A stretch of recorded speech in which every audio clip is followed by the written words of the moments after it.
The difference between being a student and being a teacher is that when a student is focused and working very hard on a project or assignment, the teacher can zoom in livelessly and make things up and accuse you of veering all over the place and not following directions and so on and so forth. Whereas um, a student faced with a teacher whose mind is juggling thousands of slanders and trying to make one of them work, pulling things with thin air, making things up and libeling you, is remiss in calling them sarcastically most focused, shifty. But that's the nature of reality at the University of Pittsburgh. But even worse, the University of Pittsburgh is only one great institution that murderously tortures individuals off the record in illegal drafts. We also have the Claymont Society, who so poach the air around us that they can start up a perimeter in the Ukraine and draft you and put you spiritually there with the same consequences without warning when you're deaf and thus not subject to any kind of conscription, when you have conscientious objections to the mysteriousness of the situation, and so on and so forth. Now, these felons have libeled me to the best of their power in every way, shape, and form. One of these creepy people who banned me from school as a rival and then lied about it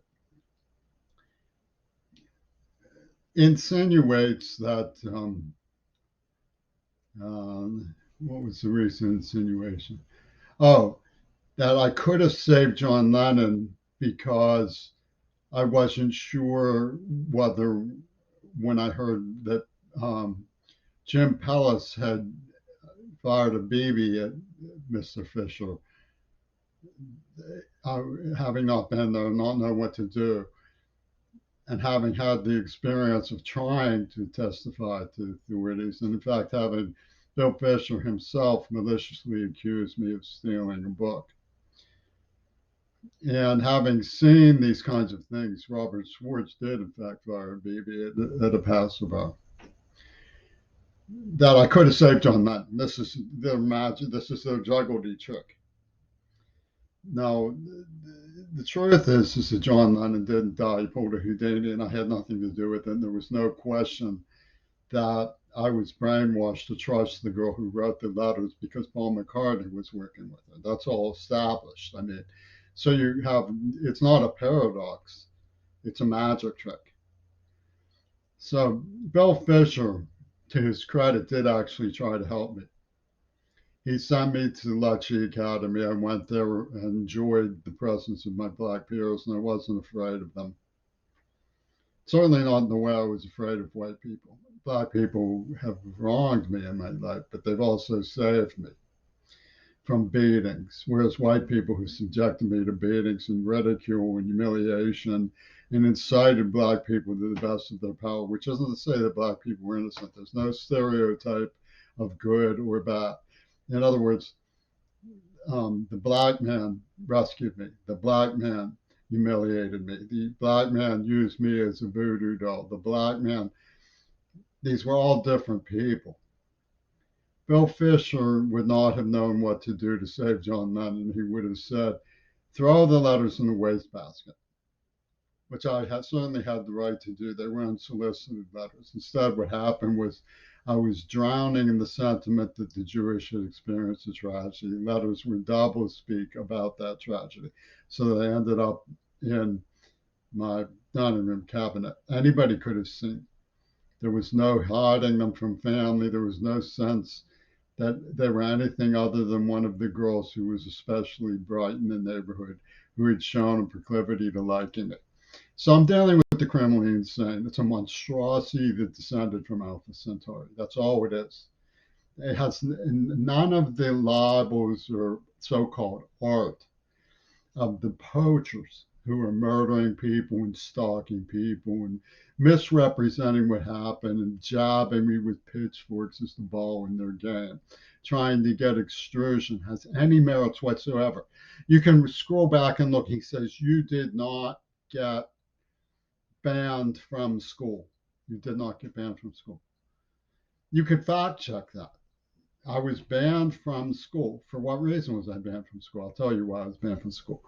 I knew these people were stalking and murdering people, and I warned the union at the school, be very careful and see if you can give me some help because they're stalking and murdering innocent people. I was banned from school and they murdered somebody. What happened? I lost my temper. So they arrested me and punished me. And then they said they didn't ban me from school. It's a fact of record that they banned me from school. What's that called? What's that called? You want to water it down? You don't want to call it a lie. Misinformation, ignorance, right? It's something. So they poach the idea that they impinge, that this ridiculous idea from Alpha Centauri that descended on an occupational branch of government from Her Majesty's Secret Service, wargaming me as some for Yoko Ono has a personal grudge against my house because of the victory of Ward C, and lying about it and imposing this weird dereliction idea that somehow because P Brain told me something, I don't really remember what it was, it's very fuzzy in my memory, about harassing, possibly firing a BB gun at Bill Fisher. I was relieved that he didn't hit him. I was appalled by the whole thing. But my mind was, in fact, blanking things out involuntarily because I had a neuroplasm. If Mr. Fisher had been there, knowing my character and knowing what things I've done, I would have said, Mr. Fisher, P. Brain just told me that he fired a BB gun at you. Is that true? So, I mean, the dereliction has nothing to do with me. There's no dereliction involved. Bill Fisher was part of a society in Squirrel Hill. I've never had any reason to accuse Bill Fisher personally of being involved in that nightmare. Okay? Doesn't mean he wasn't. It just means I've never had any particular reason to believe he was. He was part of a Squirrel Hill. Then we went to the escape, and he had the wisdom to send me into the Hill District, reputedly the worst neighborhood in the city of Pittsburgh. He had the wisdom to tell me to go to school there. You'll be safe and you'll heal from whatever it is that's wrong with you. And he was right. It helped a great deal to go to Lecce Academy. It helped a great deal. But and it spared me a lot of things that other people have to live with, like fear of underculture and black people and so forth. But he was also part of an administrative service in the city of Pittsburgh, to whom I went with my fingernails bleeding, saying I was going to be killed, and then disappeared for months. And they knew that I had also snitched on one of these felons to get tape machines that he had hidden in his floor back to school. Play that over again. Because WQED was hardwiring all sorts of things, even up on Mount Desert Island. And I'm cooperating with the administration and I disappear for a month. I come battered with a neurotrauma. They sexually abuse me. They traumatize me. They subject me to gas on nerve agent poison hallucinogens. And then they find this black globetrotter to come around and say, well, I talked to Kim and he doesn't like you. I talked to Sherman Alexie and he doesn't like you either. And what's more, it's those Pittman were poor boys on Royal Road who you are neb-nosing because you think you're better than them. And that's their idea of social resolution. I've never had any reason to pin that on Bill Fisher. But some of his cronies in the Pitt NAACP are clearly involved and refuse to give it up. Refuse. I'm 62 years old. And they obviously made Shulman cash on this Brecker business. They are the Brecker brothers, the brothers from another planet coming down with a huge antenna machine. And they have these Japanese films and Japanese Cornell West beanie spinner dudes like Ichiro Suzuki saying we should poison him. We should poison the queer bait and watch it rot. And they attribute that to their friends in fraternity at the UN playing violins with Maduro Goto and the omnibus of the Kremlin, with whom Brian Eno is in special confidence. And this is supposed to be a Pittsburgh public school system. It's supposed to be a Pittsburgh public school system, and they want to completely corrupt out anything even remotely identifiable as real and true. They talk sideways.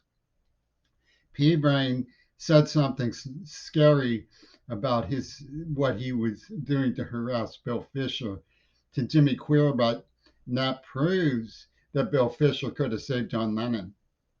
If Queerbutt had snitched to him that he was afraid of the administration and schools because they had ignored, when he disappeared for months, brutal auto thieves who gassed him and tortured him. When he showed up in the principal's office, biting his fingernails bloody, and he hid in the tile closet. Don't say like him, Frank. Don't say like him, Frank. That's cultural misappropriation.